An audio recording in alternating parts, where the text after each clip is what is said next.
News, सच जरूरी है। नमस्कार दर्शकों, ये है मिनस न्यूज नेटवर्क और आप देख रहे हैं मिनस न्यूज टीवी। मैं हूं आपके साथ प्राची। आइए देखते हैं नागपुर से आई हुई खास खबर। विधानसभा उम्मीदवार मोहन मत्ती की विकास और योजनाओं पर क्या है राय। दक्षिण नागपुर विधानसभा क्षेत्र के उम्मीदवार मोहन मत्ती से मिनस की टीम ने काफी मुद्दों पर बात कही, जिसमें महाराष्ट्र में होने वाले विकास और योजनाओं के बारे में भी बात कही। तो आइए सुनते हैं उम्मीदवार की राय। सर, आपण दक्षिणमध्ये उभे आहे आणि काय सांगणार आमच्या पुढचे काम? मुळात मी तिसऱ्यांदा विधानसभेची निवडणूक लढतो, तशी चौथ्यांदा लढतो। एकदा पराभव झाला, दोनदा विजय झाला। यावेळेस पुन्हा पक्षाने उमेदवारी दिली, भारतीय जनता पक्षाच्या वतीने मी उभा आहे।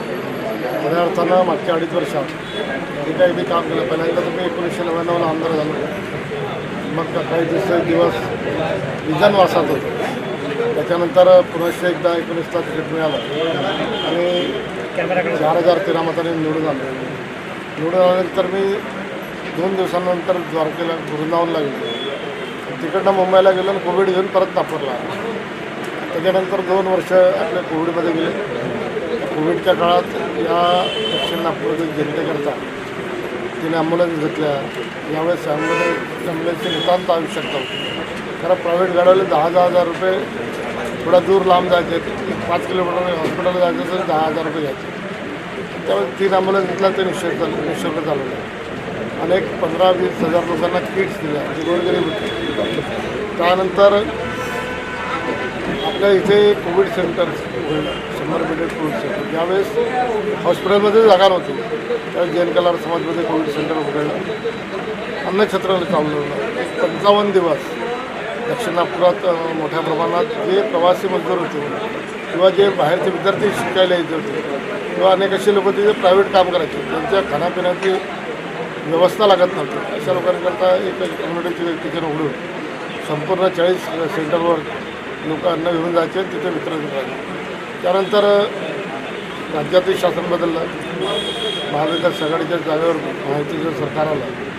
सरकार आल्यानंतर या 2-2.5 वर्षात जो काही विकास साधता आला, जे काही कामं करता आली, ती प्रामाणिकपणे केली।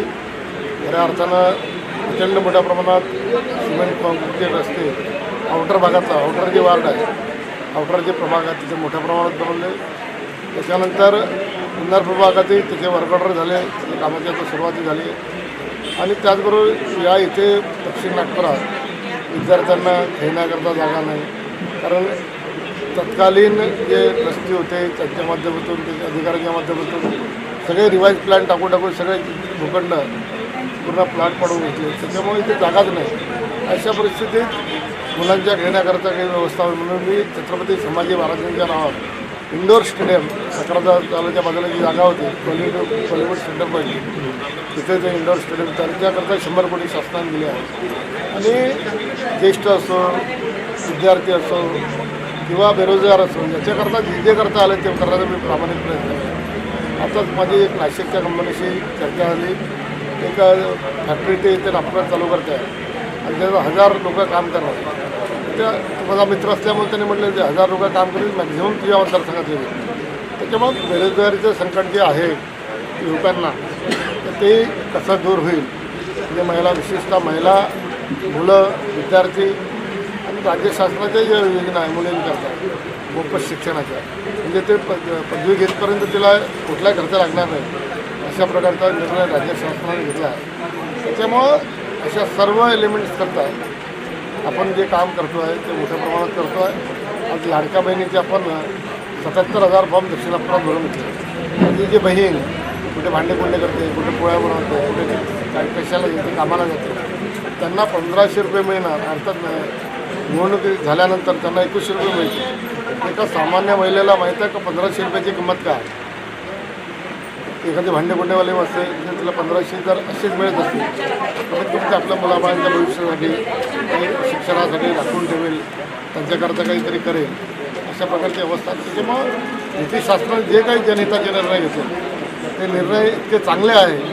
तो ओबीसीचा विषय असो, ओबीसी विद्यार्थ्यांकरता 52 हॉस्टेल गव्हर्नमेंटने बनवले।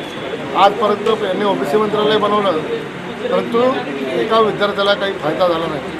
परंतु युती शासनानं भावना हॉस्टेल बनवले, अर्धे हॉस्टेल मुलींकरता अर्धे हॉस्टेल मुलांकरता.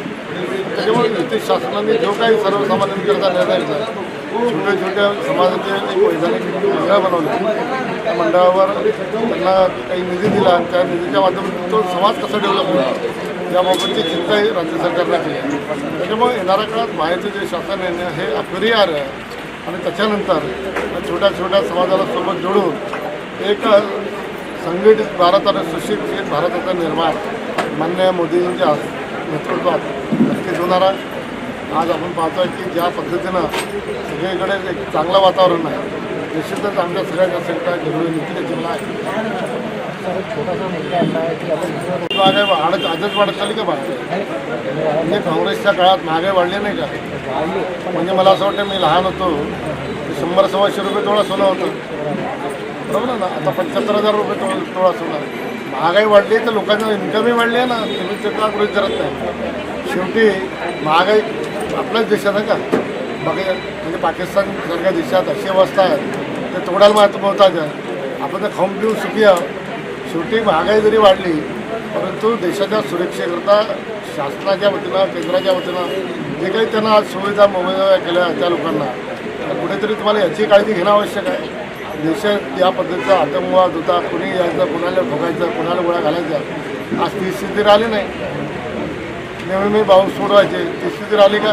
मग देशाच्या संरक्षणाकरता सुरक्षेकरता जर सरकारने आमूलाग्र जर बदल केला आणि त्याच्यात काही निधी दिला तर याच्यात महागाई हा विषय नाही. महागाई कोणाकरता? मला असं वाटतं की आम्ही गरिबीतून बाहेर आलो. आम्ही जेव्हा वेळेस काही नव्हतं तर अर्धा पाव एक पाव तर तेलही आणला घरी, असा विषय नाही.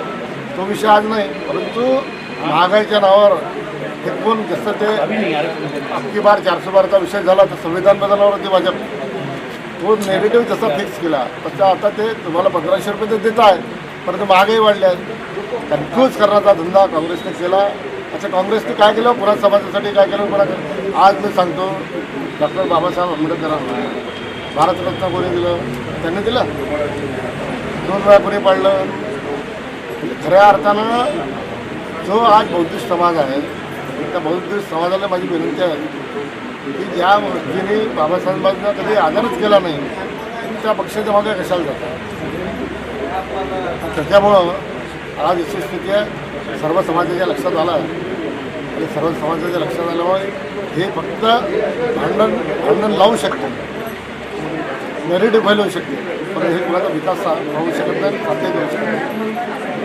त्याच्यामुळं परत राहुल गांधी आले, त्यानं या पद्धतीचं स्टेटमेंट केलं 5 तारखेला. आणि त्याच्यानंतर आपण पाहिलं संविधान दिलं, संविधानाची एक शपथ, बाकी सगळं कोरं.